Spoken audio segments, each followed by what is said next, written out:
same time as Basecamp started here, we started up in the Arctic at what's called the Archipelago of Spitsbergen, Basecamp Spitsbergen, which is as close to the North Pole as you can get.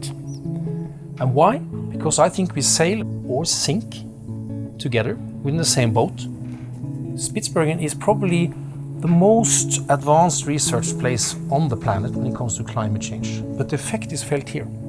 On a journey from the cradle of mankind in Masai Mara, where man first stood upright, to the high Arctic of Spitsbergen, the final frontier for many polar expeditions, destinations which are poles apart but deeply connected. Nature and man meeting in this global story.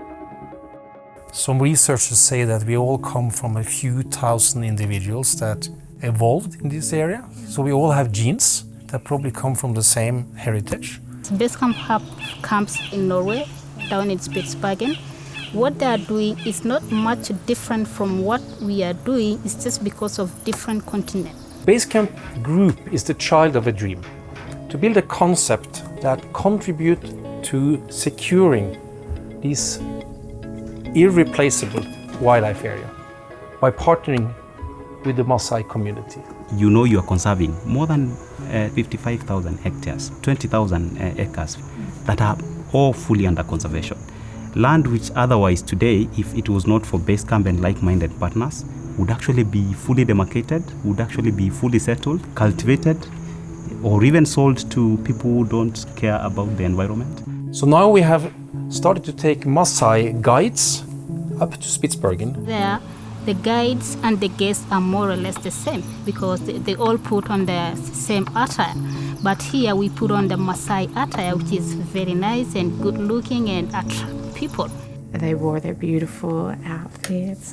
They're just so gorgeous. It's important for me because I've been in Kenya volunteering before I ever worked for Basecamp. So to find a company that had a connection to Kenya and Svalbard was like the ultimate for me. When Steve and Derek, two of our best Maasai guides, came up here. For Steve, it was the first time. He was out of Mara.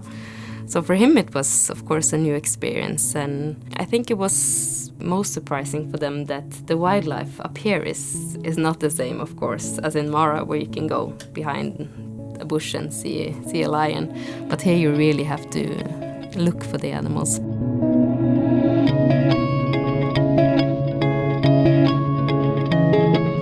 In a way, it is like a desert landscape as well because it doesn't have trees and things like that, and it is like very wild as well. So I guess there are some similarities with they're out with lions, we're out with polar bears, so maybe it's kind of like a little bit like an Arctic version. I started to learn when with the Maasais I was quite safe, and I'm quite impressed by their instincts and the way they live together with animals. As a Maasai, when you're walking in the savannah here, it's just like walking in the streets of Nairobi, someone who has been brought up in Nairobi. When I visited Norway, it is totally a different country. I was amazed to see the snow down and I had to hold some snow. And even I thought I could pack some, but unfortunately I could not. I was told it will melt in the bag.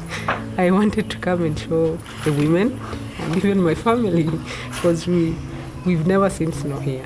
They all seemed very fascinated and very, very interested in what we do up here and what kind of life we lead. It's just getting close to people and understanding that we are not that different. It is about global understanding and seeing actually how small we are. We had inward transformation. Basically, I can say that it was a life transformation trip.